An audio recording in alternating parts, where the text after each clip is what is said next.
everyone! Would you like to make your English sentences longer and more interesting by adding short, simple words? Welcome to Jen's Jyugyou. My name is Jen, and today we're going to be learning about coordinating conjunctions, the fastest and easiest way to make the best sentences. A conjunction is a word that helps to join sentences, phrases, clauses, words, ideas together. They are like the glue in English sentences, holding things together. They help to make your English writing smoother rather than short and choppy. For example, I could say, I have a banana. I have an apple. Those are two different, very short sentences. But if I want to put them together using a coordinating conjunction, I can. I have a banana and an apple. And is an example of a coordinating conjunction in English. So conjunctions are short words that help to join different ideas together. In English, we actually have three different types of conjunctions. We have coordinating, subordinating, and correlative. However, for today's lesson, we're going to focus on coordinating conjunctions because they are the most used conjunctions and the most useful words for helping you to improve your English. In English, it's actually quite simple to remember these 7 coordinating conjunction words because if you take the first letter of each of the 7 coordinating conjunctions, you can create the acronym FANBOYS, F-A-N-B-O-Y-S. Each of these letters represents one of the coordinating conjunctions. The letter F in FANBOYS stands for the word for. For means because or since. It is explaining a reason. I will not win the lottery, for I never buy lotto tickets. So the reason why I will never win the lottery is explained. I never buy tickets. So I will never win the lottery, for I never buy lotto tickets. The A in FANBOYS stands for and. And is used to help join two things together, to combine two ideas. For example, I have grapes and I have an apple. The N in FANBOYS stands for nor. Nor helps to provide contrast between one negative idea and another negative idea. So nor, negative. Due to the situation, we can't eat in a restaurant, nor are we able to go to the park. The B in FANBOYS stands for but. But is used a lot in English. It is used to help contrast, show the difference between two different ideas, or to talk about an exception in English. I love to eat delicious food, but I hate cooking. The O in FANBOYS stands for or. Or means that you have a choice between two or more different ideas, or helps to provide an alternative in your sentences. You can eat the dessert I made with a spoon or with a fork. So you can choose between the spoon or the fork. This or that. Y stands for the word yet.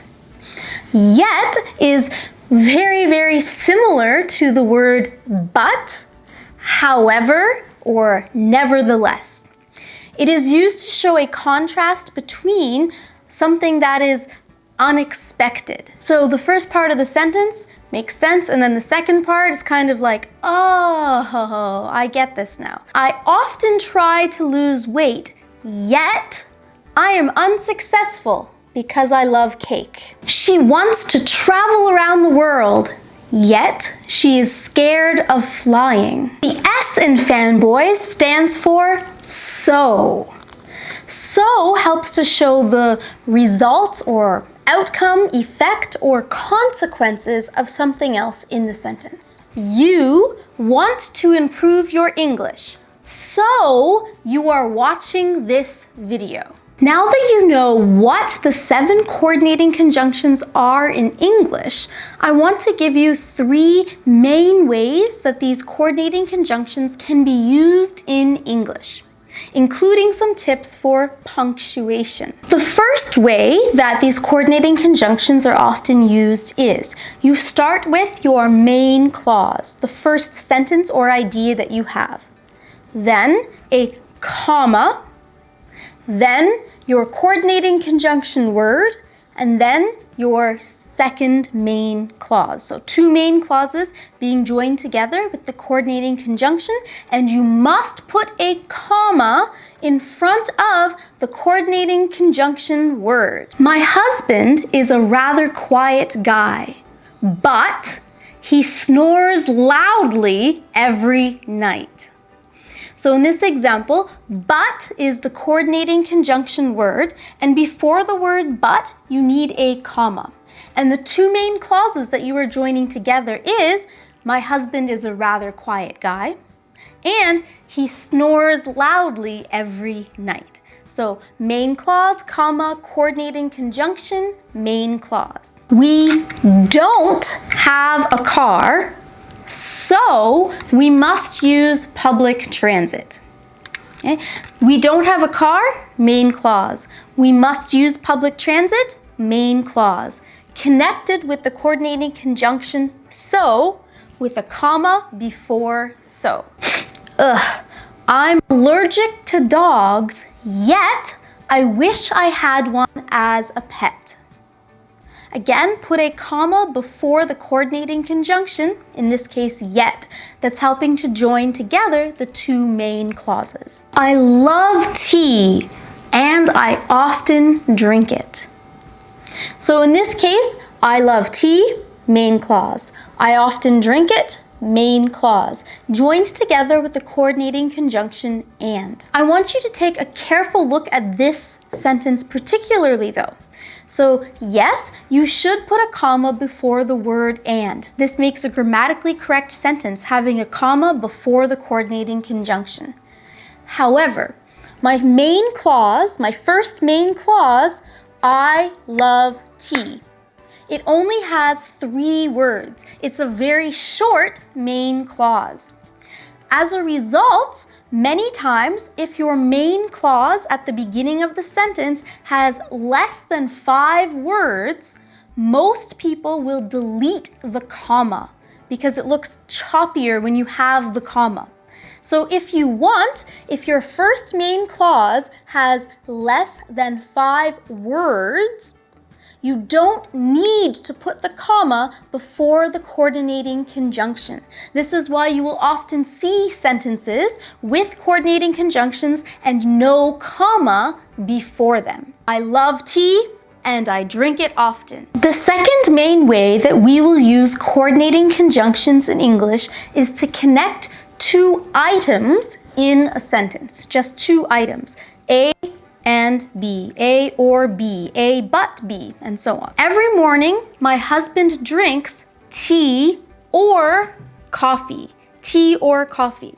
This is not joining 2 clauses together. This is joining 2 items together. We're joining 2 items, not 2 clauses. Canada is big and beautiful. The third main way that we will use coordinating conjunctions in English is to separate our final item in a series or in a list.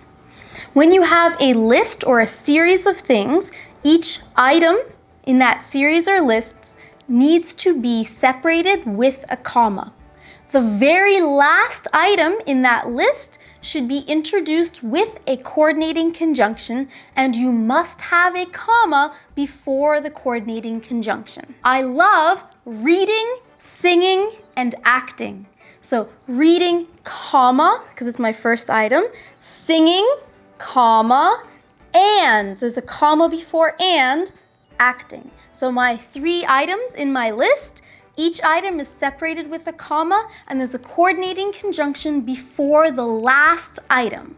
Do not put a coordinating conjunction between every single item. Only one coordinating conjunction in the list at the end of the list. And make sure you put a comma before that coordinating conjunction. On their next vacation, they want to visit England, Japan, or India. There's a comma before or, the coordinating conjunction, and the coordinating conjunction is before the last item in the list. In summary, please remember these 7 coordinating conjunction words to help you make better, more interesting joined sentences. For, and, nor, but, or, yet, and so. These words will help you to improve your English sentences. And now it's time for Question of the Day.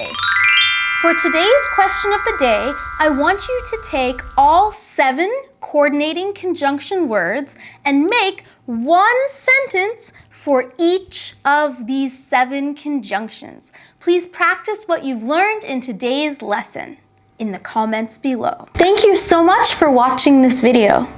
If you found it useful, please subscribe to Jen's Jyugyou and give this video a thumbs up. Good luck with your English studies, everyone. See you in the next lesson.